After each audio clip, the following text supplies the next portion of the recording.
You know, one of the lessons I learned very early in business is that not all business is good business. Hi, this is Rob O'Byrne from Logistics Bureau, and if you're wondering where I am, I'm actually in tropical Queensland at the moment, in Cairns.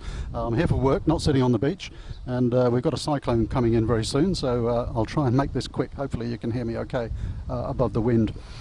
What I wanted to talk about was logistics outsourcing, and I had a very interesting conversation with somebody recently, a guy who owns his own transport business, and he rang me up with a little bit of concern, and he said, look, we've been approached to actually bid on a very large transport contract, and I'm not quite sure exactly how to go about this, and could I just run through this with you?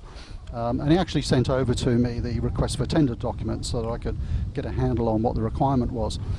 And it made me think, you know, that when you're trying to outsource an element of logistics, be it warehousing or transport, it really does require both parties to have very detailed and open communication for it to work. So let's call this transport company owner John. What John sent me was about a 6-page request for tender, which hardly had any detail in it at all.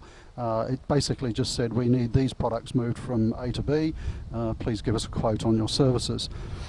What I said to John was that made me a bit nervous, because firstly it told me that the company putting out that request for tender probably didn't have a lot of experience in tendering, because they hadn't really provided enough information. So what I suggested to him was firstly to try and get a meeting with the company and try to visit their premises to learn more about their specific requirements. The other key thing, because there was really very little information provided, was to be very careful about how he costed the project. And here's a lesson for customers of transport companies.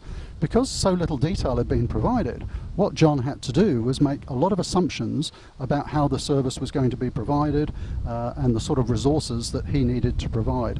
So put yourself in John's position for a moment. He had to work out how many trucks were going to be used, what the utilization of those trucks were going to be, and so on, and what the management cost was going to be, the maintenance cost, and all manner of costs associated with actually running what was going to be quite a large contract. And so what I said to John was, don't try and buy this contract.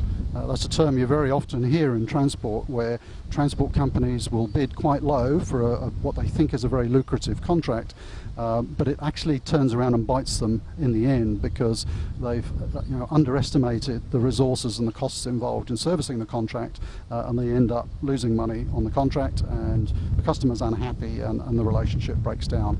So from the transport company's perspective, there was a couple of lessons there.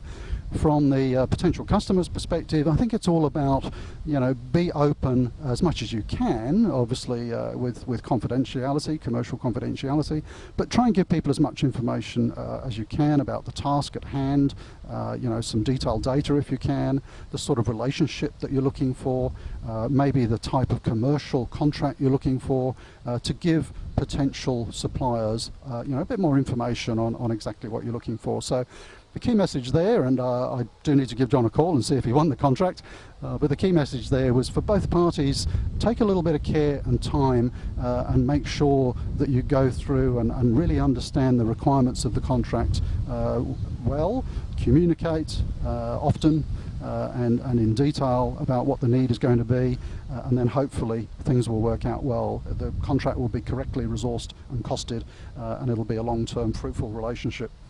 So just remember, not all business is good business.